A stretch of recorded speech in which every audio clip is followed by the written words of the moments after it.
Hi, how you doing? And welcome back to a video on the channel. So here it is, my final wildcard team going into game week 8. If you are new to the channel, please do like and subscribe. It's greatly appreciated. We're trying to get to 100 subscribers before the end of the season at some point, which would be such a fantastic achievement.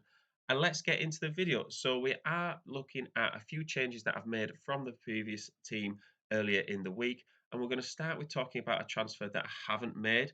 I'm sticking with Onana in goal. So for me, I did look at downgrading Onana to Areola and Estupinan to Lamptey, which I did end up doing. But even with both of those transfers, it wouldn't have given me enough money to upgrade Mubama to Alvarez to go alongside Watkins and Haaland.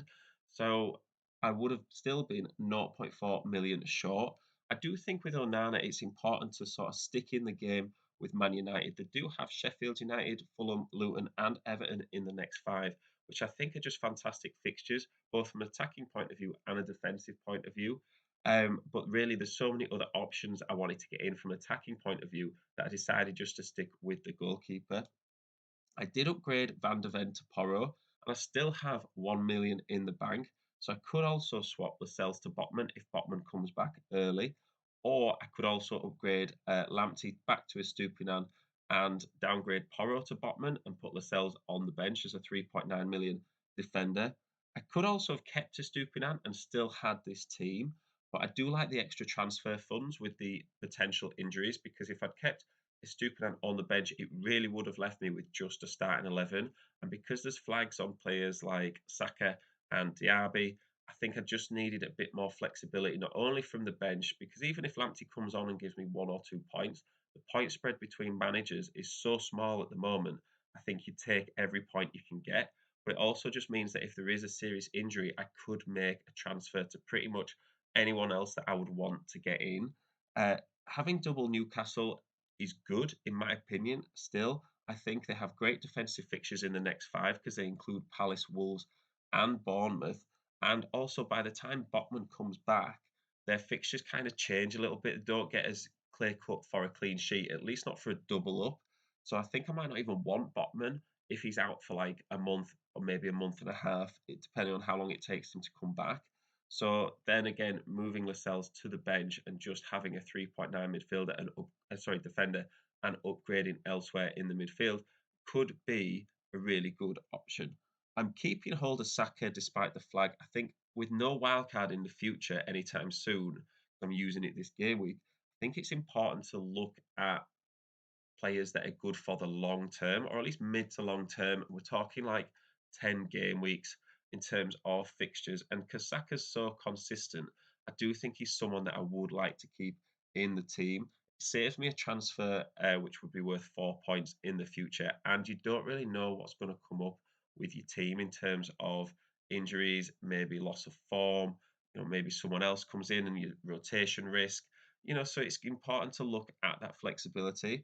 I'm still sticking with triple Villa. It seems obvious. I'm going to keep Watkins because he's someone that I've always had, and especially now with the fixture change and his on form, I think it just looks like a great shout. Matty Cash, I don't really see why you'd get in a Villa defender that isn't Matty Cash. I think he's someone that's such good value and he's attacking, especially now, clean sheets are a lot harder to come by. I think it's important to get in those attacking defenders. And Diaby was a straight swap from Mbuemo. So shout out to Mbuemo for all the help he gave my team early in the season. But I think his form's kind of dried up a little bit now. So that was a really clear decision to me. When you line those two players up head to head, would you rather have Diaby or Mbuemo?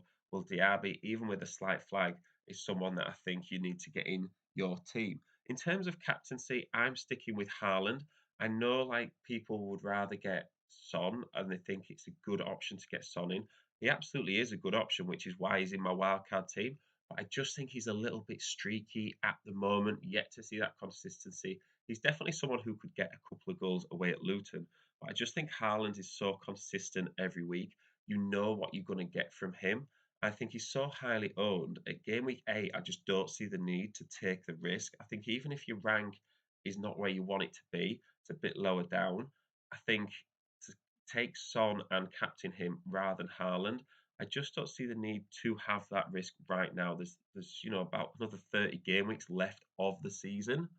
where you can make those risky moves and captain someone other than Haaland. For right now, I would just play it safe. So let me know what you think. My team is 93 rated on Fantasy Football Hub. Shout out to them. But I do think, whilst it's not as high as it probably could be for this game week, I think it's important to look at the long term, or at least the medium term moving forward. So yeah, is there anyone that you take out, anyone that you get in? I do have a million to spend, like I say, so I could still make upgrades, but this is the team as it stands. Thank you very much for listening.